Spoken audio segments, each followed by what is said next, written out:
what's up, everyone? This is Ryan and Connor with Voices from Corners Unknown, episode 6.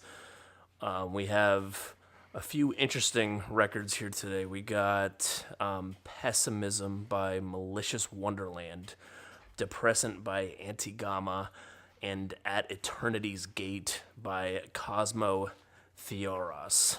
I hope I said that last name correctly.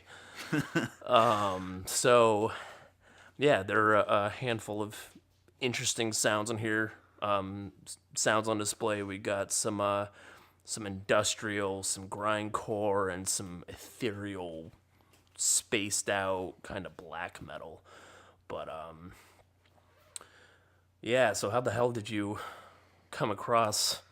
I know, Connor, you founded the Cosmotheoros album for us to talk about, but. Yeah. How'd you stumble across this one? A long process this time around trying to find music that I wanted to talk about. Yeah. Went through probably 50 pages on Bandcamp and found some pretty terrible stuff. Yeah. Like these guys were like, they're taking like audio files from random porn videos and then incorporating that in their like electric metal whatever. Oh, God. Really? Yeah. And, of course, I had to click on it because I'm like, what is this? This is disgusting. And then I found these guys that, like, make, like, I don't know, almost joke metal. Like, it's like a comedic metal act. I see. And it was all this disgusting names. And, yeah, dude, it was painful. Yeah, that's something about... As we do these episodes, kind of, I get sent a handful of great stuff from artists, but when we have to sometimes turn to Bandcamp to find stuff, it is so, like, I love doing the crate digging, but Jesus, there is so much bad stuff out there on Bandcamp. Dredging through the sewers of seriously, and it's interesting doing these and trying. Like, I kind of have been relying on people to send me stuff as of late because sometimes I fear just some of the stuff I'll stumble across on Bandcamp. Some of it is just like so off-putting and gross. Yeah, send it our way, people. yeah. If you Make guys, if anybody wants us to discuss some of the records, just feel free to. Send that along to us, and we'll consider it. We try and cover, about 3 per episode, but we'll try and work you in there if you if you'd like us to. We'll do our best. But after pages of looking, I stumbled upon Cosmotheoros, and So do you want to start our conversation or episode 6 talking about that one? Yeah, let's do it. Yeah. Cosmotheoros is, another one of those single artists who make all their own music and compose it all. Right. And it's just strange, like atmospheric, post-rock metal, black metal mixture. Right. And the artist is from Melbourne, Australia. Mm-hmm. And I don't know who this person is. They only so at the time of this episode, there were 8 people that liked their Facebook page. Dude, I honestly don't think there even was a Facebook page when I first selected this. Oh, for real? Interesting. Okay. Yeah. And they just go by the name of A. So I don't know anything about this. I don't think you or I know who the hell this person is. I think this is their first release too. Yeah, so this album, At Eternity's Gates, is an EP, and as Connor said, it's kind of like this ethereal black metal with post elements and a bunch of other interesting stuff. It's 5 songs in length, about 19 minutes in runtime, and it's actually a really good record. At first, I listened to it and I was like, oh, I didn't really feel some of the songs. Like, some of it just kind of stuck out a little bit to me because they make such a heavy use of field recordings. Like, literally makes up a huge chunk of the music. Yeah, and at first I was like, oh, I don't know if this works, and then after I kind of let it stew or kind of seep into my brain, and then I went back to it and revisited it a few times, I was like, Oh wow, this is actually really. I thought it was pretty unique. Yeah. Literally using thunder to kind of incorporate with like guitars. Right. I was just like, whoa. Right. Yeah. So that song that Connor's talking about, I think it's that's Countless Worlds and Numberless Moments. Yep. That's a great song title as well. I love that song title. And it's it like how it goes on for it kind of has its traditional setup for a minute or two, and then this storm comes in and these claps of thunder and maybe like bolts of lightning that you just can't see because it's music is going on, and like it literally like becomes part of the song, and like the thunder almost like takes control in the way of like the drum pattern almost. Yep. And then the Noticed guy that too. just and then the person's just like riffing over it, kind of doing these little tremolo picked guitar passages that kind of gives it like that airy texture. Really interesting. Never heard anything like that in my life, I think, or at least something that is done that damn well. Yep. And then the following track, "Songs of a Distant Earth." Yeah, It's like this kind of strange opening with the birds chirping and right. kind of the simple guitar plucking. Yes. It's cool. Yeah, no, it's interesting. It kind of has this warmth or like this vibrance to it, where it, you get the sing song of birds, and then the artist is playing kind of like this warm little melody. It kind of made me yearn for the summer months when I was listening to this, because I'm in Oregon, you're in California, so it's a little different, but it's been pretty dreary and dismal here the last few months, and It's listening been like to that for the last week. okay, yeah. But like listening to that song, I'm like, man, that like as even though generally going out into the sun gives me some apprehension after a while, I was like, man, this song just makes me want to kind of Right? bask in the sunlight. I kind of and then- pictured it like what's the title of the track? I kind of pictured it like after humans are off the planet for whatever Right. reason.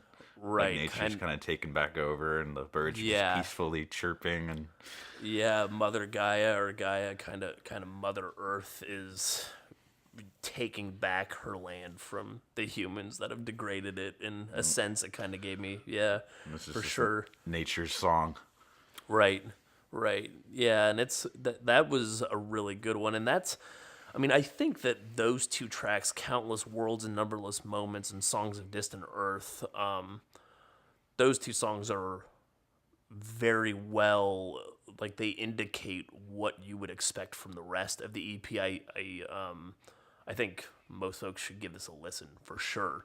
But Yep. those two tracks embody the heavy use of field recordings very well, and it would give you kind of a good baseline if you would like, the rest of the songs on this EP. Did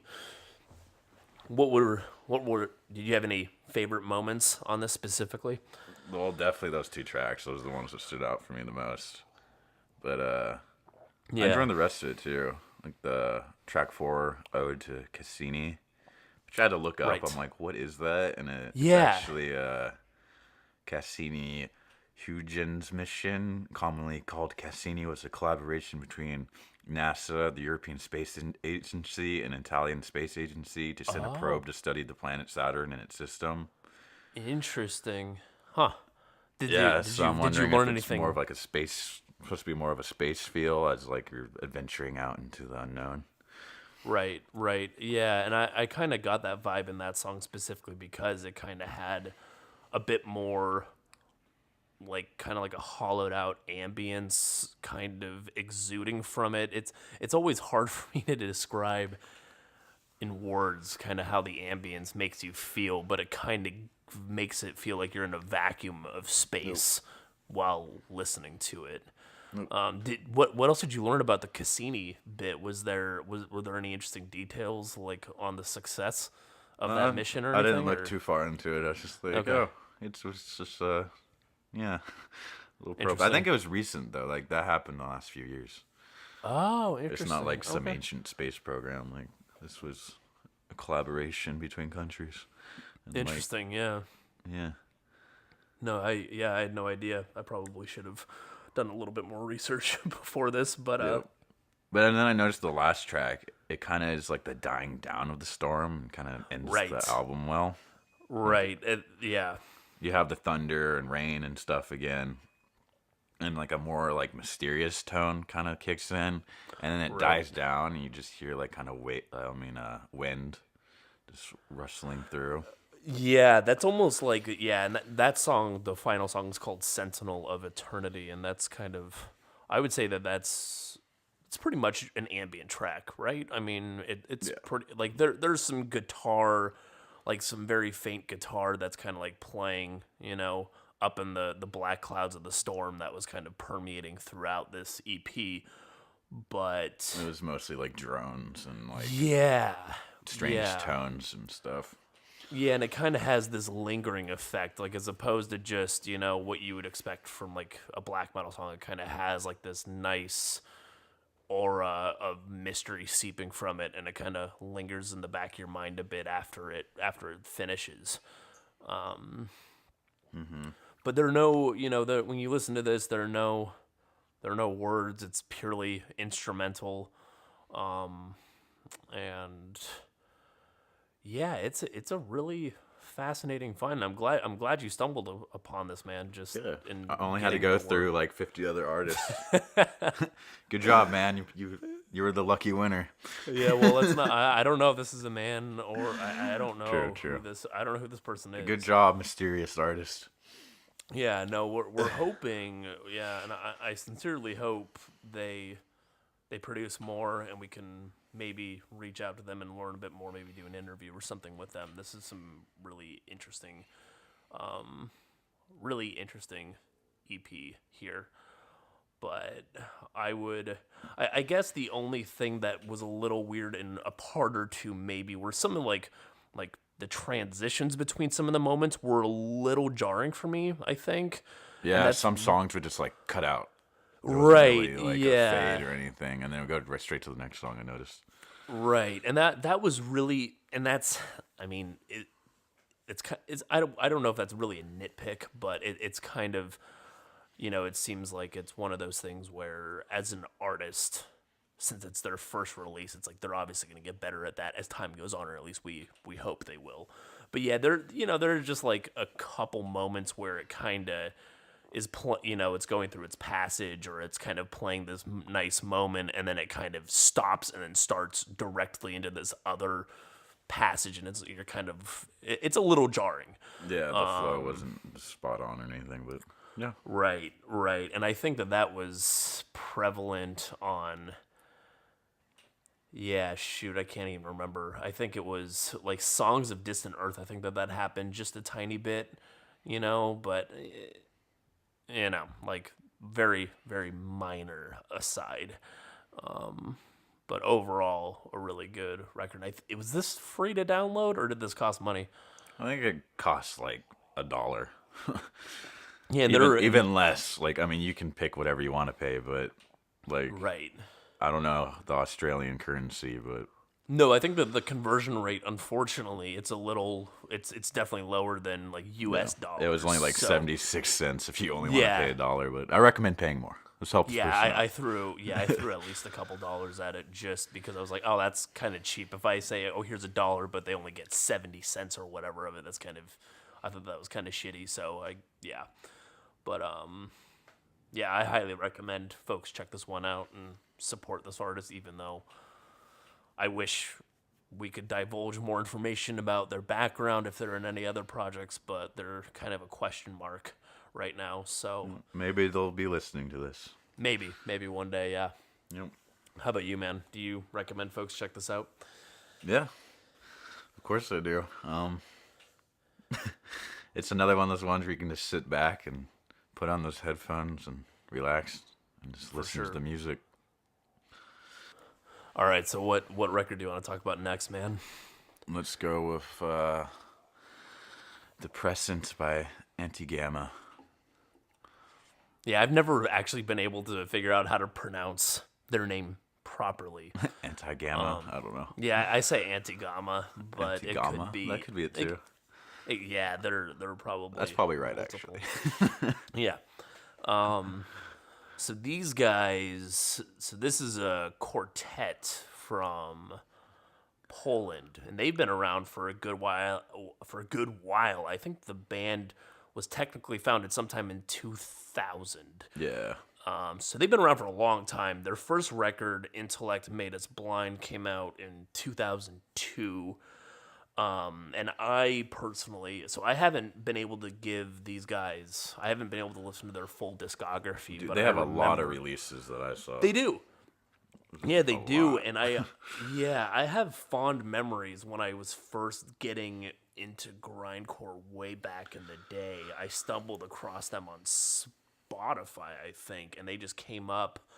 And I listened to their record Meteor, which came out in 2013 on Self Made God Records.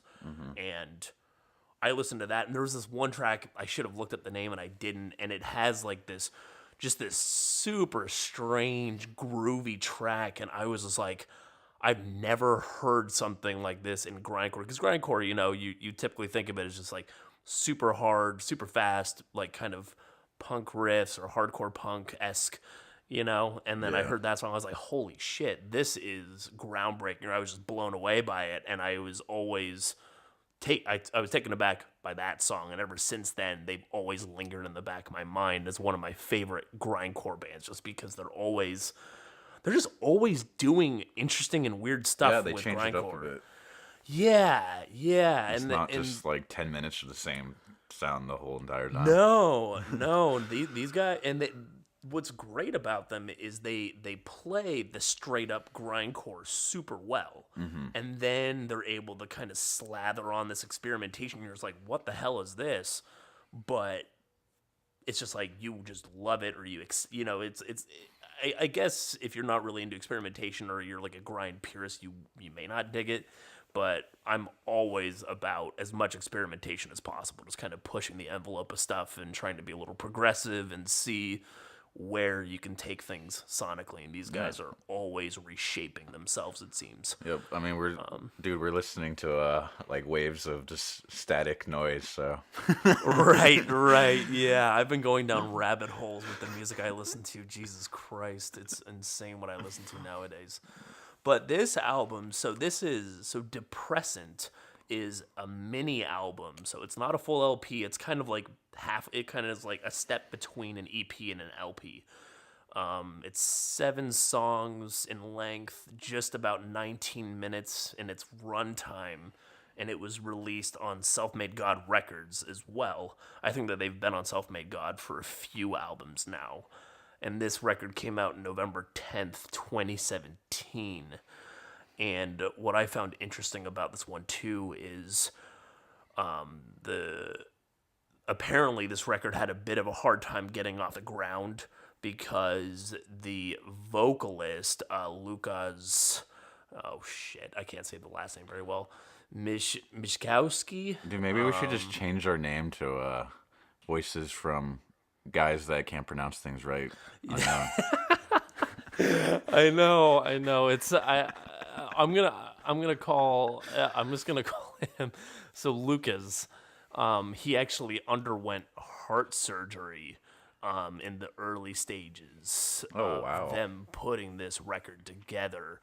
So I do recall reading some snippets about this record having a hard time kind of getting recorded because of that.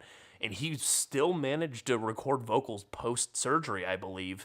That's cool. But it's pretty badass, honestly. And that was, I recall reading about them potentially releasing stuff, and it kind of got delayed. But I'm just glad that the guy is fine and well, or he appears to be doing fine and well. But yeah, let's actually talk about the sounds on this. Would you you've never listened to these guys before, right? No, it's the first time. Would you how was like the initial impact of the sound? Well, it's cool, like especially with the opening track, how they had like that weird voice. Like it's kind of like a weird, I don't know, kind of 60s, 70s announcer, spy. I can't explain it, but Right, it kind of had like that grainy, filtery sound yeah, on it's it, like kind of like an old commercial. noir jazz kind of thing too. I don't know, Right, but right, yeah. I thought it's funny how it's like talking about depression, anxiety. It's just like depression, pain, anxiety, pain. And I'm like, dude, it's just how I feel every time I wake up in the morning. So instantly I related. And then it goes into like this wailing guitar and like traditional grindcore, like drum Right, beats and whatnot. right, And then yeah. at one point it sounds like there's a dentist drill. Oh shit, I didn't even I pick mean, up it's on probably that. not a dentist drill. It's probably some type of instrument work, but it's But cool. still, or some electronic, yeah, some sort of Yeah. electronic texture. Yeah, yeah, I didn't even pick up on that. That's interesting. Yeah, the track open. So that opening track is "Empty Paths," and that one, yeah, I love the way it opens, and I think it pretty well illustrates kind of the lyrical theme or kind of the theme of what the album represents or seems Is to it like represent. drug addiction and depression and Yeah, so to me it seems I could be misunderstanding some of this, but I got the record on vinyl and I was able to read the lyrics some and kind of absorb a bit more about it. And to me, it seems like it's kind of like how like vapid humans have become and kind of like hollow, like everything is just kind of like a vicious circle of like pleasure and pain and like we don't really like we're almost kind of like we kind of identify ourselves as like just like sensory pleasure or something like that. yeah, I yeah. could be wrong. Well, the- Like how like we're so dependent on things to just feel good all the time, or like we try and Yeah, numb all like- the pain. Yep, you're always taking pills or alcohol or some type Right. of drug. Yeah. Like you're always sedating yourself with something, and I think that is, they have a line or like a couplet of some sort in the first song, "Empty Paths," and they say. The singer Lucas says, "On the empty paths at night, in the emptiness of all the screens," kind of illustrating, trying to. I would think that's kind of illuminating, how we're so tied to technology and how it kind of in today's day and age it kind of defines who we are. How much time we spend on these on these So media. much. Right. And then they also repeat this. He also repeats this, these 6 words. He says disgrace, offense, shame, euphoria, ecstasy, climax. And he keeps saying that over and over again throughout the song. And it kind of seems to be drilling down into like the, how crappy we feel, and then to kind of overcome that crappiness, we use like an artificial way to feel better about ourselves. Yep. Which actually makes me think of a cool album cover, which describes Right. that completely with the Right. woman with like the heavy lipstick, and then there's a red pill on a Right. fish hook. Yes, yeah. The album artwork is really awesome. I love it. It's very. You just look at it and it just kind of has this mystery about it. I love it. But yeah. So what else about this did you like, or what were some of the most salient bits in this record that stuck with you? I really liked track 3, Division of Lonely Crows. Hell yeah. That song is so good. Dude, the guitars and that, ooh. It makes me want to It's amazing. It makes me want to do that Whittly thing again, like we were talking about in the last episode. But yeah, and there's like this kind of like vocal like loop going on in the background, like underneath the other vocals. I noticed. I Oh, don't know if you interesting. noticed that, Okay. but it was cool. I may have glazed over that actually.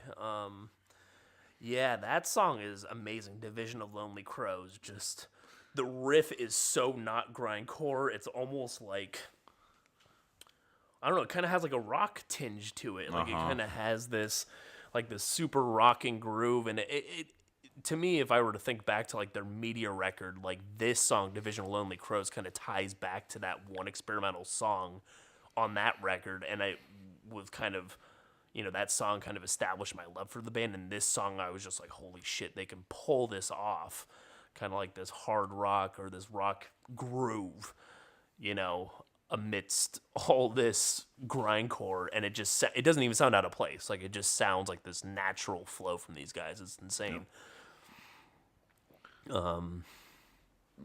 Yeah. Yeah, and then the following track now, which I tried to watch the video for, but every time I tried to like get to a link to it, it would just like crap out and not work. But Oh, interesting. whatever. Huh. It's probably interesting. But I found that to be like the most, traditional grindcore, most aggressive in Right. your face song. Right. And I Yeah. really love the ending of it where it's like, "You're really enjoying this, aren't you? You sick bastard."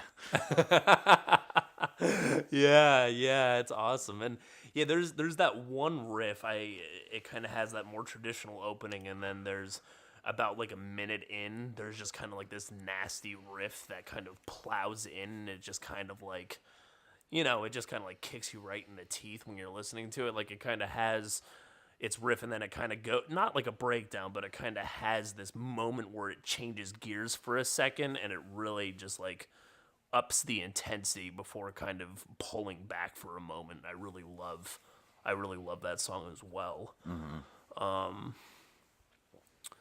And yeah, and then were there any so then I found Depressant, so the title track, to be quite interesting too. That one kind of has A lot of experimentation. yeah, it's really interesting because it's more like it's kind of laced in a lot of ambience, and to me, I don't know if this is what the artists were getting at, but I kind of got like a sense of agoraphobia when listening to it because it was kind of like a cacophony, or like a swell of like a crowd just kind of like yammering to themselves, like just a bunch of people talking, and it Yep. sounds like maybe this person was, kind of immersed. Like it was like the silence. It was almost like it was so overwhelming it kind of became deafening in a sense. Like it's just such Yeah. a swell of sound. Well, it sounded like they're in like a subway or an airport or something. And Right. there's just people all Right. around. Yeah, yeah, yeah, and that kind of rolls out for a couple minutes in the beginning of the track, and then it kind of this slow plodding drum beat kind of cuts through the crowd, and then it kind of drives the rest of the song till its end. Yeah, and in that one, that kind of is, so that's what is that the fifth or sixth track? I can't recall exactly. Depressant is the 6th track. Okay, yeah, and that one to me kind of serves as like a nice. I don't want to say, I don't know if palate cleanser is a good word, but it kind of all the songs preceding it and kind of the intensity, it really what this track does is it really sets you up well for the final track, which is pretty amazing. Yeah, you got like the room of people again talking, Yes. and it kind of just like has this raw like drum beat, and it picks up. Yeah, yeah. So this song is "Shut Up." It's literally just called "Shut Up." I'm not telling you folks to shut up. And it is. I don't know. I think that I like of all the songs, this is one of my favorites, just because it's such an interesting way to start and end a song. Yeah, like it's kind of like this slow drum beat, and it picks up and picks up and picks up, and I think it picks up and builds momentum for like a minute 10 seconds. Yeah, I kind of like felt it was kind of like you're feeling the anxiety of life surrounding you, and all the Right. people That's and a all good- the stuff you got to deal with, and it's just like, God, shut up, and then Yeah. you take whatever you need to really escape that, whatever type of drug or Right. whatnot, and then it ends with the lyric "pain gone fast." Pink, yes. And then it Yes, just that's kinda actually a dies really down. good observation. I didn't even think about that kind of in the yeah, that actually works really well with like the way it builds up, kind of like it's yeah, like it's almost like your heartbeat, or kind of like getting sweaty palms, and you're like starting to lose your nerve in a crowd of people. You're just like, God, shut up. Yeah. No, and that's literally how the song. I mean, that's like the vocalist says that Yep. explicitly. He's just like, "Oh, shout out!" Like he like screams it, obviously in his, in his traditional sound, like in his rasp. Yeah. But yeah, that's a really good way to kind of close out the track, and at the end, so it builds up. And then it goes into its kind of it's a little more traditional grindcore. Like it kind of rolls and just kind of just trudges straight ahead, and at the very end it kind of slows back down, kind of like you get your release out, like you say all the words you gotta say, and you get super pissed off, and then it kind of like it just kind of slows down, and then Pain Gone Fast, it kind of uses that 60s, 70s. I really style. wish I could describe that better, but yeah. Yeah, there are, as we've been going through conversations about albums that use like sound samples and stuff, I'm always like, man, I wonder how like where they get these, or like how they come up with this, because it's such an interesting way to describe the music beyond just the instrumentation. Yeah. Were there other moments on this one that you enjoyed though? Kind of grazed over track 5, Room 7. Oh yeah, Kinda, what about that? It starts off just kind of pretentious laughter at the beginning. It sounds like you're in a room with like pompous, annoying people, but and there's like there's like this interesting recorded voice coming in and out of the song, which I can't really describe again, but sure. It kind of like had this jazzy feel to it too. I don't know if that makes sense to you. It does, to the extent that they've definitely done that jazzy thing on previous records I've listened to, and that kind of seems to be kind of commonplace for them, or it kind of seems to be one of their kind of like emblematic of their sound, kind of like a little jazzy, a little funky, a little weird, but kind of it's reminds done me of tastefully. like the Dillinger Escape Plan in a way. Sure, yeah, for sure. Yeah, no, this is a great record. How'd you feel about this though, from not knowing about this band really at all and then listening to this? How'd you feel about it? I dug it. Well, I don't really listen to too much grindcore, so I see. Coming across this one was cool because it had much more experimentation to it. Of course. Did it open any interests to explore grindcore further for you, or are you still kind of like turned off to the idea of listening to it? I mean, I'm totally down with more grindcore. Give more a shot. For sure. Yeah, I think that this is a good. Yeah, if you like more untraditional style, more experimental, more like almost like prog grind. Yeah. I'm kind of like that with all types of metal genres, I've noticed. I don't like the traditional, like, thrash metal, the traditional death metal. I always like when they combine genres and do weird stuff with them, but yeah, that's just me. No, for sure, and I've kind of slowly, through talking with bands and doing stuff, I've kind of slowly started trying to shed my vocabulary of using a bunch of genre descriptors, because there's just so many. There's so many. Yeah, like you can say grindcore just to kind of get the gist across, but when you listen to this band, it's just like, yeah, like the vocals, the delivery, like it's so emblematic of what these guys sound like. And if you listen, to this album, if you listen to the previous ones, like there's such a distinct sound that they strike that, it's just like you're doing it a disservice just calling it experimental grindcore. Like it is, but you have to like listen to it to really grasp it.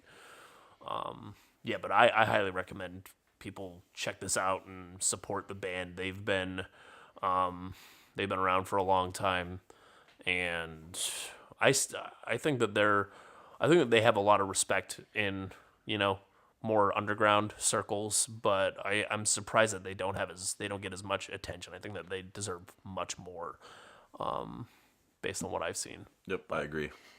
All right, so I guess that leaves us with Pessimism by Malicious Wonderland. I love that name. Yeah, Such I a dig cool it too. combination of words. Yeah, so Malicious Wonderland, the artist Ross actually reached out to me a few weeks ago with this release. He's an artist based in Michigan. To the extent of my research, I was not able to find really much social media presence of this project. I know that he had a Flickr account with some images, kind of where he hosts his album artwork. Yeah, but that's cool how he does his own photography and then right, and Exactly, but for whatever reason, I didn't find his social media presence. You know, like no Facebook or anything. There could be Instagram, and I didn't check, but I can't speak too much deeper to his work. I will note so this project, his first release, Darkness Within Our Hearts, dropped in October of 2016, and this record dropped. Shoot, I didn't write. No, I wrote it down. So it was February 1st of 2018, and thus far he's had 6 releases. And each release, not I haven't been able to listen to all of them, but like each one of them, the track listing seems to kind of follow a similar template. At least the last 4 or 5, in that Oh, really? Like many. just the Roman numerals? Right, right. It's kind of like he has the name of an album, and then all the song titles are the name of the album with Roman numerals concatenated to the end of the song. So it's kind of like nameless songs, almost kind of like, they're kind of like little pieces of experimentation, or little snippets of one underlying theme. So what'd you think about this one, man? So it's really cool. I just loved how mechanical and industrial it was, but it still had that ambient noise, Right, super right. haunting and nightmarish. And you're not too big on, you haven't listened to much industrial, right? Oh no, I haven't listened to much at all. How did this grace your ears when you listened to it? Were initial reactions compared to after you listened to it a few times, like after you let it marinate a bit longer. It was more like, yeah, like the mechanical sounds, the clanging and the Right. kind of like, in a way it was like drum beats, but not really. And the Right. yeah, Yeah, yeah. So this album is pretty neat. What I found to be pretty cool about it was, God, why did I use the word cool? What I find to be really, yeah, you're so cool, bro. yeah, yeah. So this album is 11 songs. It's about like 24-ish minutes. Um, But what I dig about it is, there's an intro track, and then 4 tracks that are, Pessimism 1 through 4. There's an intermission, and then there's Pessimism tracks, like tracks 5 through 8, and then the final track, The Sickness Within, I believe it is. And the first 4 Pessimism tracks, in my opinion, they're a little more laden in kind of malicious ambience. I noticed that too. Right, yeah, like they all seem to have a beat of some sort. But in the first 4 tracks, it's a little more of like a way to accent the ambience. It's not kind of the driving force behind the song. Kind of like the first song, or the second song, technically, Pessimism 1. It's kind of like this primordial beat, and it's kind of like just kind of creates this meditative loop almost, and it kind of pulls you into this like dark, dreary, dank forest that's represented by the album cover. At least that's kind of how I thought about it, and the ambience that swirls above the beat is very caustic and unsettling, and kind of, yeah, it's like malicious and evil, malignant. Like it just kind of has like these like tendrils of, like, I don't know, like it just crackles with kind of this malicious intent. Yep. But at the same time, it's a wonderland of music. No, I mean, I think his name really describes his music well. Like he nails it really does. It does. It captures it really. Yeah, and it's kind of like the way you kind of got the taking the word Wonderland and kind of inverting it almost. Kind of being like, oh, it's like a nice peaceful place, but it's kind of, it's kind of, Yeah, it's a wonderland for pessimists, dude. yes, yes. But yeah, like the first 4 tracks all have kind of these massive like these massive like bass kicks or just like really deep thrumming bass patterns. That's one thing I noticed about this. There's a lot more like deep sounds. It's low, Right. deep. Right. Yeah, and every listen you kind of pick up a bit more. You kind of get it like your feelings, the feelings that are evoked from each song kind of change, or they get a little drearier. Is that a word? A little, it seems to kind of reveal more darkness the more you listen to it. Kind of like it kind of. I don't know. You could like if you listen to this passively, you may not think much of it, but if you really focus in on it, like there's a lot of interesting dark sounds that are kind of muddled or kind of put like just layered together behind these primordial beats. Every once in a while, there's something else going on. Like in Pessimism 3, there's piano keys at the end of the song. Found that pretty Right. cool. Just these dark piano keys. Yeah, and what I liked about that too is like the piano keys. I don't think that I think it was the same note played over and over. Yeah, I think it was like dooge, dooge, like oh. Yeah, and it was kind of like a lone note, and it like never changed, but it kind of gave you like this feeling of like indifference almost, or kind of just like this dark like unchanging landscape. Yeah, and I think. And then once you kind of get past the intermission into Pessimism songs 5 through 8, I would say the ambience kind of gets submersed a bit more, and then the beats kind of become the more driving aspect of the songs. Exactly what I picked up too. And it it quickens too. The pace of the music quickens. Yes, yeah. The beats in the first half are kind of like more methodical, more hypnotic, and the second one it kind of makes the song. Yeah, like it kind of speeds up and it kind of drills in behind your ears a little more. The seventh track actually kind of reminded me of Samurai Jack. I don't know. That's weird, but really, yeah, something about like the pulsing and like the electronic drum beats. I don't know. I've never watched any of that before, so I can't. Something about my insights. childhood just kind of like faintly remembers similar music. I mean that could be some of the intent going on here, kind of like dredging up like some. Well, that show was nostalgia pretty from nightmarish if you think about it. Was it? It I was don't really know. I've never dark really watched imagery, and he was like in a world that's just like demonic and weird. Interesting. Okay. No, I wouldn't be able to speak to that whatsoever. Yeah. What else? Yeah. Oh, I liked Pessimism. What is that? 6. It had kind of that bomb drop sound like over and over again, where it starts high and then it gets lower and lower and lower. That was cool. Right.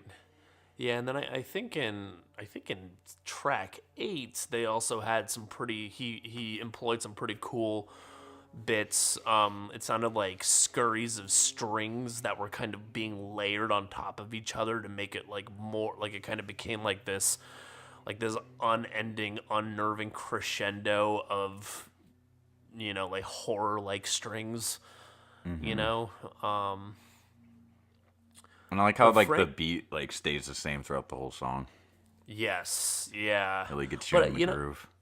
Yeah, and this isn't to detract from the overall aesthetic that's going on with this record, but I think my favorite passages have to be more of the like I do love the industrial stuff. It's a very interesting amalgamation of sound, but there are certain bits at the end of his tracks that kind of become more drony and ambient like, and those are always, for some reason, I just love kind of like those huge bellowing indifferent void like howling drones. Like I just gush over that stuff, and there are a couple moments where I was just like, god damn, I want to hear like 30 minutes of this just so I can like get crushed under the weight of the cosmos. Like that just sounds like such a fun time. That sounds like a great way to spend my weekend. Same. That is definitely my favorite type of stuff when it comes to this type of music, though.